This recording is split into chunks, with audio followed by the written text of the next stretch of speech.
Hanumakonda deputy collector Venkatareddy అక్రమాస్తుల చిట్టా తవ్విన కొద్దీ బయటపడుతోంది. అధికారాన్ని అడ్డం పెట్టుకుని వందలాది కోట్లు సంపాదించినట్లు గుర్తించారు ఏసీబీ అధికారులు. హైదరాబాద్ సహా తెలంగాణలోని పలు ప్రాంతాల్లో అక్రమాస్తుల్ని గుర్తించారు. వెంకటరెడ్డిపై చర్యలకు సిద్ధమవుతున్నారు ఉన్నతాధికారులు.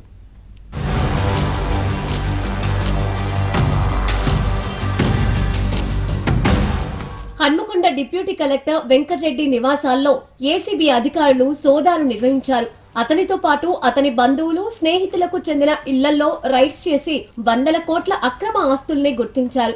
మొత్తం 10 ప్రాంతాల్లో ఏకకాలంలో సోదాలు నిర్వహించి తెలుగు రాష్ట్రాల్లో బినామీల పేరుతో భారీగా ఆస్తులు కొనుగోలు చేసినట్లు గుర్తించారు. వెంకటరెడ్డి బినామీల వివరాలు, అక్రమాస్తుల వివరాలు తవ్వే కొద్దీ వెలుగులోకి వస్తున్నాయి. వెంకటరెడ్డి హనుమకొండ జిల్లా అడిషనల్ కలెక్టర్ గా కొనసాగుతూనే హనుమకొండ జిల్లా ఇన్ఛార్జ్ ఎడ్యుకేషన్ ఆఫీసర్ పదవిలో ఉన్నాడు.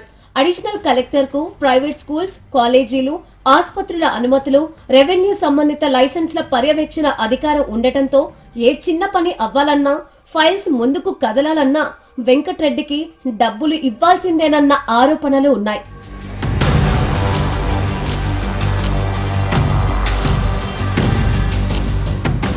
2005 డిసెంబర్ 5న వెంకటరెడ్డి ఏసీబీకి చిక్కాడు. హన్మకొండ, కొత్తూరు జెండా ప్రాంతంలోని ఓ ప్రైవేట్ స్కూల్ అనుమతులకు సంబంధించి రెన్యువల్ చేసేందుకు ₹1,00,000 డిమాండ్ చేశాడు. డీఈఓ ఆఫీస్ లో సీనియర్ అసిస్టెంట్ గా పనిచేస్తున్న ఎండి గౌస్, జూనియర్ అసిస్టెంట్ మనోజ్ కు డబ్బులు వసూలు విషయం అప్పచెప్పాడు. చివరకు స్కూల్ యాజమాన్యం 60,000 ఇచ్చేందుకు ఒప్పందం కుదుర్చుకుంది. కలెక్టరేట్ వెనుక వైపు సీసీ కెమెరాలు పనిచేయని చోటుకు కరెస్పాండెంట్ ను తీసుకెళ్లి డబ్బులు తీసుకుంటుండగా వెంకటరెడ్డి, మనోజ్, గౌస్ ను ఏసీబీ అధికారులు రెడ్ హ్యాండెడ్ గా పట్టుకున్నారు. ఆ సమయంలో హన్మకొండలో వెంకటరెడ్డి నివాసంలో సోదాలు చేయగా లెక్కల్లోకి రాని ₹30 లక్షల నగదు, విదేశీ మద్యం బాటిళ్లు, ఖరీదైన భూముల పత్రాలను సీజ్ చేశారు. అనంతరం నిందితులకు కోర్టు 41 రోజుల పాటు రిమాండ్ విధించింది. మొదట ₹60,000 లంచం కేసులో వెంకటరెడ్డిని ఏసీబీ అధికారులు కస్టడీలోకి తీసుకొని విచారించగా అవినీతి చిట్టా ఒక్కొక్కటిగా వెలుగులోకి వచ్చింది. వందల కోట్ల రూపాయల అక్రమాస్తులు కూడబెట్టినట్లు అధికారులు గుర్తించారు.